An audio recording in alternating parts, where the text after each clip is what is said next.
main campus. They had been able to keep Karla safe and stable throughout this period of time.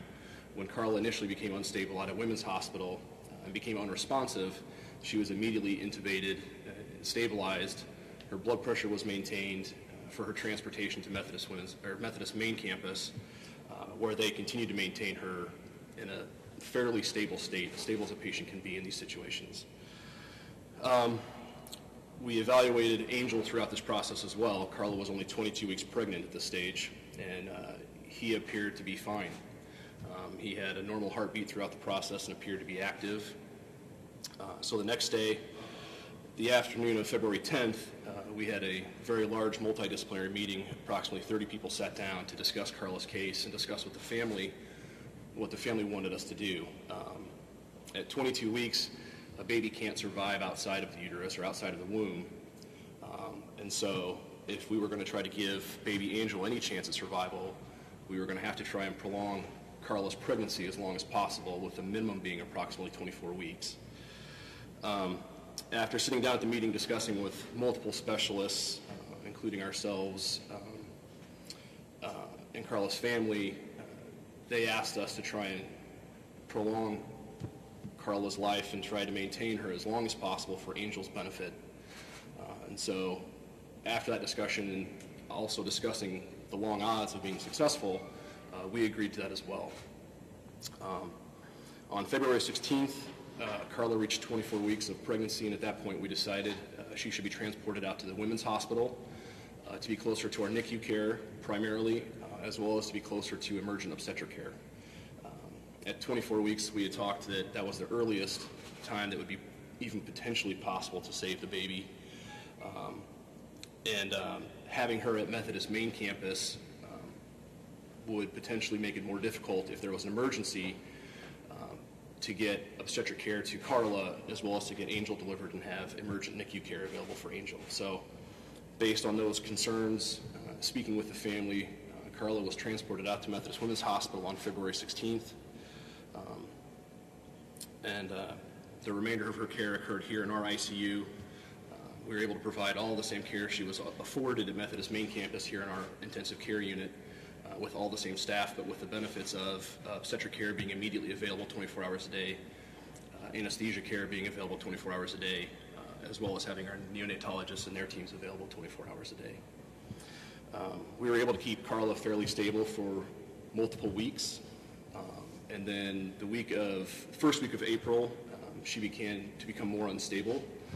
We were having more difficulty managing her medically, and at that point, on April 4th, the decision was made to proceed with a C-section to get baby Angel delivered safely at 30 weeks of pregnancy.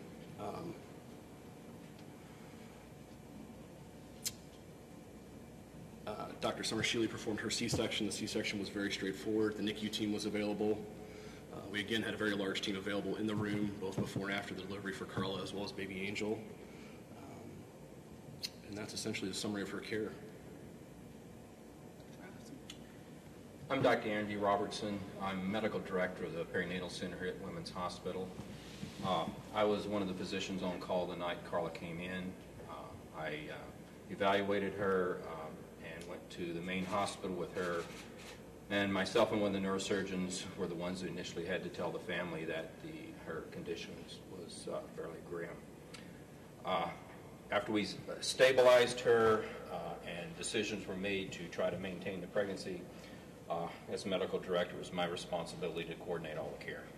And as Sue mentioned earlier, that at times was over 100 people taking care of her at any one time. We managed to get close to 8 weeks, which is fairly impressive under the circumstances. And as I think Dr. Curry will be next, will tell you the child seems to be doing quite well. My name is Dr. Brady Kerr. I'm one of the neonatologists here at Methodist Women's Hospital. My role, as well as the role of the neonatal ICU here, was to be ready whenever Angel was going to be delivered and to initiate what we would consider routine NICU care for a premature baby. So when Angel was born, he had some initial respiratory effort. It wasn't effective enough for him to breathe completely on his own, so we had to put a breathing tube in the delivery room, stabilized him, brought him to the ICU, He was able to be extubated, removed from mechanical ventilation after about 9 hours, and placed on a nasal device to help him breathe. He's been very stable, really since we took this breathing tube out. He remains on a nasal device now to help him breathe, and he's on full feedings through a feeding tube. He's not yet feeding by mouth, but that's primarily because his respiratory status is continuing to resolve and improve. It isn't quite yet to the point where we can feed him by mouth yet. He remains in an incubator, but overall is doing well. He hasn't had any significant infections or severe complications related to his degree of prematurity.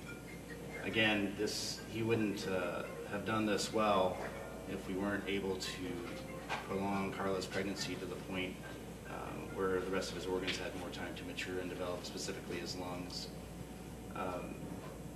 It's hard to know exactly what to expect in terms of long-term prognoses or outcomes for Angel. Right now, I think we have hope and reason to be cautiously optimistic because we don't have any signs of severe complications of prematurity, but just given the rarity and uniqueness of this situation, we have to be cautious.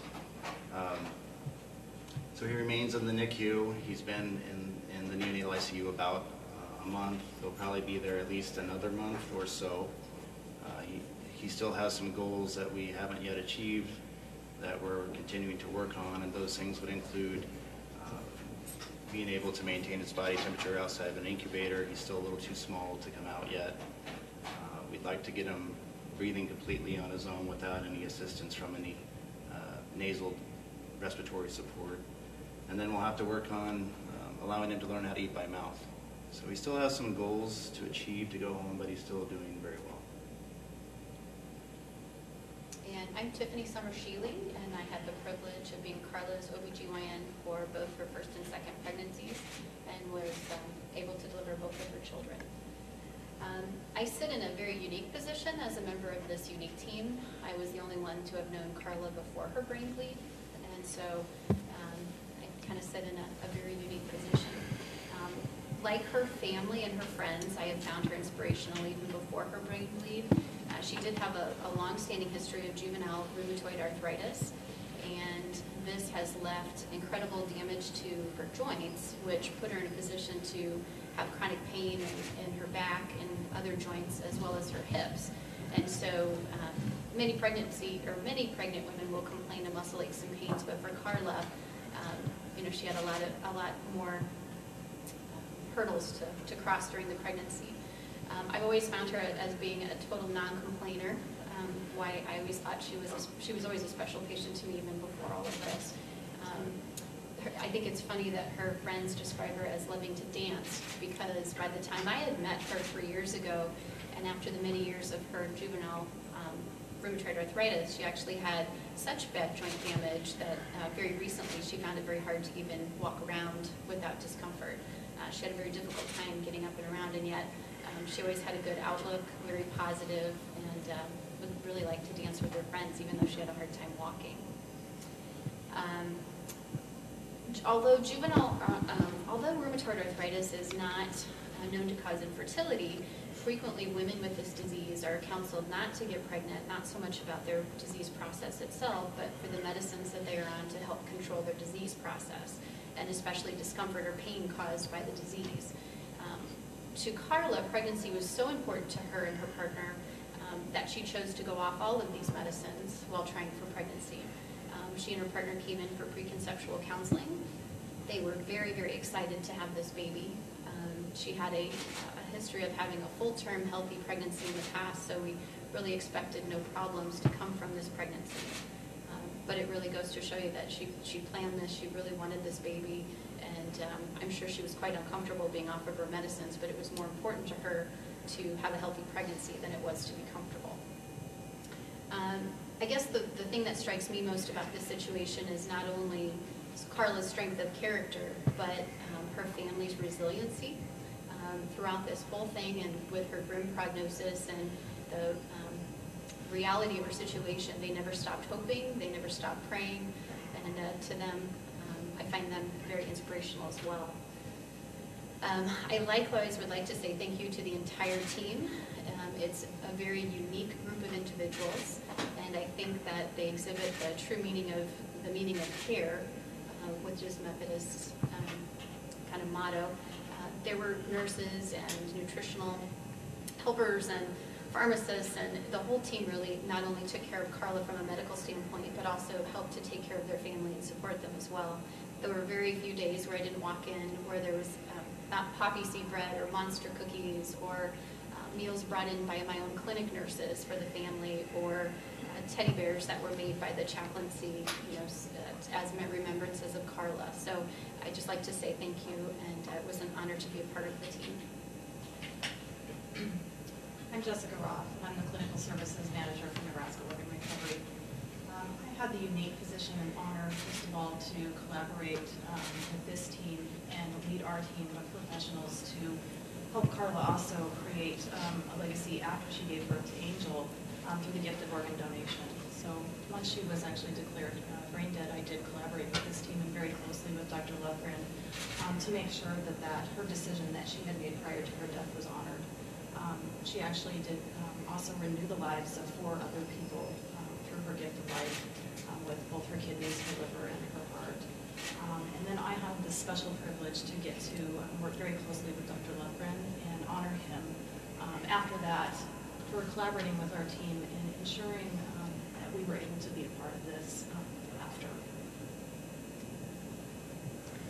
Thank you all. In the 54 days that Karla was with us, you can see that our team put a lot of planning into her care. So we would like to open this up for questions to you all if you have them for any of our team. Have any of the staff or doctors been a part of anything remotely like this before? No. The last reported case in the United States that was successful with a happy newborn baby was, I believe, 1999. And as Sue had alluded to, there's only been 33 cases since 1982 reported in the world. So this is few and far between. I think the most recent case that was reported that was successful was in Canada 2 or 3 years ago. I think the only thing that would come close to it is we do see a lot more women who have some traumatic type of injury, motor vehicle accidents, things of that nature, where we're having to deliver babies when mom's not stable, but very seldom are we going to spend 8 weeks maintaining a life to get another life. How much harder is it to maintain a pregnant woman in that situation trying to deliver a fetus than it is somebody who isn't pregnant in the same situation? Well, essentially, from a medical standpoint, this is something that we talked about. Really, no physicians have a whole lot of experience with. When patients suffer a significant neurologic injury like this, essentially everything about body function becomes dysregulated.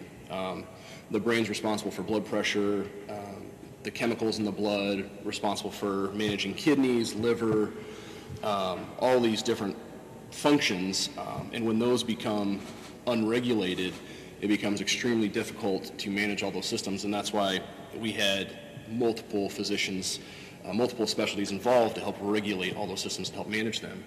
Interestingly, in these cases, when we had our first multidisciplinary meetings, we all sat down, and kind of the general response around the table was, I've never done this before, we've never done this before, this is going to be very difficult. We go to the literature, you go to your textbooks, you don't find how to take care of these patients, so it's really kind of up to the knowledge and understanding of the physicians and in each of those specialties in terms of taking care of a patient in this unique situation. One of the things that we were able to realize very early on that was extremely beneficial to Karla's management was Jessica and the Nebraska Organ Retrieval Services team, recovery services team. Jessica was at one of our original multidisciplinary meetings, and she and I touched base afterwards, and as we had gone around the table and everyone had said, we'll do the best we can with what our understanding is, but we've never done this before. Jessica and I talked afterwards, and she said, we actually do take care of this. This is part of our job. It's usually once a patient's declared brain dead, our job is to come in and take care of that patient and maintain them until we can find donors for those organs. Typically, that's 2, 3, 4 days. In some cases, it's been up to a week, week and a half. She said, we've never done anything like this, but if there's anything we can do to help medically, we'd be more than happy to. From, never mind the fact that, we're here because Karla signed her organ donation card. We would be happy to be part of your team and help take care of Karla. And so Jessica and Dr. Morrow, who's the medical director, correct, of NORS, we talked on the phone 2, 3, 4 times during the course of Karla's management to help us better manage her care, because the reality is they were the ones who actually had experience in how to manage this, and they were absolutely integral to us being able to get Karla as far as we did. From a team approach, it was obvious that taking care of Karla as a pregnant patient whose condition just in a normal pregnancy would change was going to change the whole 8 weeks that we were there. So it was almost a day-by-day basis. It was also clear that the intensivists, the pulmonologists, and cardiologists we had involved were used to dealing with mostly older individuals whose vital signs and blood pressures and everything were different than what we deal with as from a pregnancy. So we had a lot of communication to sit down and talk and say, well, this is normal for a pregnant patient. This may not be normal for a 60-year-old person. And it took a lot of time to just sit and talk and say, yeah, we'll let this go this way. And was there a time collectively, maybe in your meetings or just as you're caring for her, that you looked around and thought, wow, what we're doing is really something special here? Every day. Yeah, I think we all had a pretty good feeling for what we were involved with. I mean, you didn't have to look very far to realize the efforts we were going to. Karla was in one of our intensive care unit rooms. The entire next intensive care, the next ICU room next door to her was entirely reserved for a warmer, for all of our equipment. Because essentially, if something were to have happened to Karla, the 3 things we worry about most are infection, in which case she can develop sepsis. The next would be a blood clot, which could cause her to suddenly die unexpectedly. And when patients are bedridden like this, not moving, that's a really high risk, particularly with all the lines they have to have in the ICU to monitor blood pressure and all those things. And the third thing is that they can have an arrhythmia. So one of the problems with her blood chemistries being dysregulated is that if they get too far out of whack, a patient can have a sudden cardiac arrest and die. And in that event, you have about 5 minutes to deliver a baby.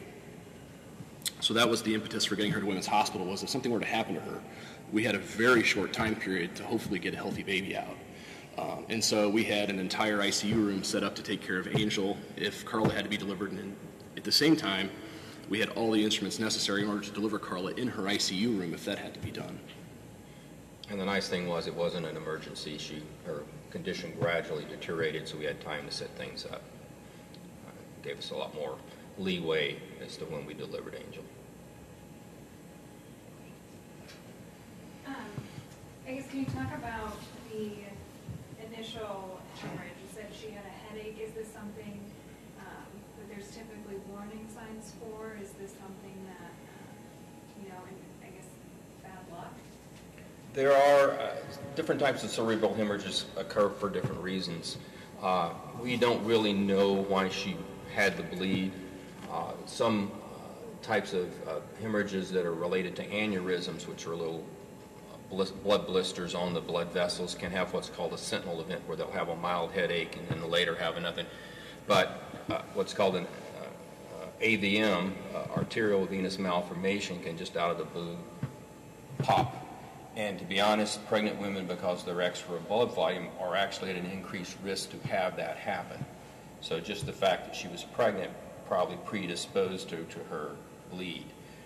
The problem is the bleed was large enough that within a period of probably less than an hour, hour and a half, there was enough damage done that it wasn't going to be fixed.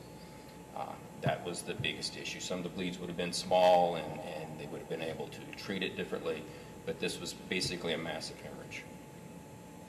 This is obviously a very, not just from the scientific standpoint but the emotional standpoint of basically what happened here. I guess, can you guys talk about the impact that had on your staff in that way? It was a great emotional impact, I think, for everyone that was involved in her care. And we had pastoral services do a debriefing with our staff on a routine basis. They attended we had a weekly meeting that went over her care and what we were going to plan for that week. With their help, we would debrief every single time we met, and then following the delivery of Angel, we had another group meeting where we all debriefed together. And I think that we've established a camaraderie that probably was here before, but it got much stronger. So we feel like we were a great team together, and there was tremendous support between all of the departments, like Dr. Summersheely talked about. So from a team approach, it was an issue of we asked for volunteers to some degree. If they had some problems with taking care of her specifically, we didn't require or ask any of our pregnant nurses to take care of her in case it was going to be a problem for them. So the people that were there wanted to be there. And I think it says a lot that even down to our choice or her choice of interpreters. So there was a language barrier between us and the family, and instead of using a computer screen, which a lot of times needs to be used in a kind of minute-to-minute basis, you don't have time to get to someone in the room. But I think it says a lot that we had probably 95% of the time the same interpreter that attended to Karla's family. She was also at the wake, and she's also attending to the family in the NICU. And so there's that consistency, and with that consistency came an emotional connection. And I think, you can't be part of this team without being affected emotionally. And I think that the team did a good job at not only providing excellent medical care, but also supporting the family as well. And we were all emotionally affected. Can you explain the pride you have in Karla and her family going through all this? Yeah. I can totally see where Karla came with her perseverance and her non-complaining attitude, and you just push through everything, because now that we've spent this much time with her family, I can totally see where it came from. Her parents were incredibly strong. There wasn't a day that went by where, you could catch the family at the bedside every single day. Her partner was there, nonstop. And they never gave up hope. They knew medically what was going on, and realistically, they knew the prognosis and what would happen, and yet they were always, always, always hopeful, and they never stopped praying, and they're still like that with Angel. They've really turned this into something to be admired.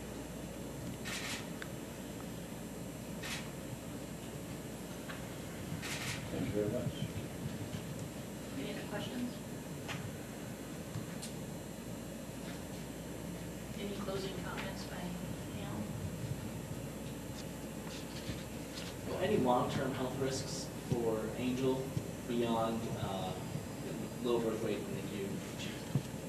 the NICU? Yeah, so premature babies born around this gestational age or lower have some risks for certain organ abnormalities. One would include what we call retinopathy of prematurity, which is immaturity of the retina. And Angel will be screened for that. He's not quite old enough for the screening and exam. I think his risk for that is low. They can also have bleeding in or around the cavities of the brain. We call that intraventricular hemorrhage. He doesn't have any evidence of that to any severe degree at this time, and it's highly unlikely he would at this age develop that. Sometimes premature babies can have a later form of brain injury that doesn't show up initially, called periventricular leukomalacia, and we typically screen for that right before the baby goes home when they're closer to their due date. So that'll be something we get an MRI of the brain to try to detect. Hopefully we won't see any evidence of that. But in general, his long-term neurodevelopmental milestones will have to be watched very closely as he gets older, especially during the first couple of years of life. Well, and perhaps Dr. Lundgren could comment on this too, but while she was still pregnant, Karla received many, many, many, many medicines to support her functions, and those are medicines that mimic the natural hormones in our body, but they're not the natural hormones. And so in this unique situation, there really isn't a book that you can go to and say, what's the effect on a developing fetus of a synthetic form of this or that, or what's the chronic effect of having electrolytes that were, we try to keep it as even as possible, but there really is nothing to look up. So So from that standpoint, to answer your question, there may be some additional things, but we just don't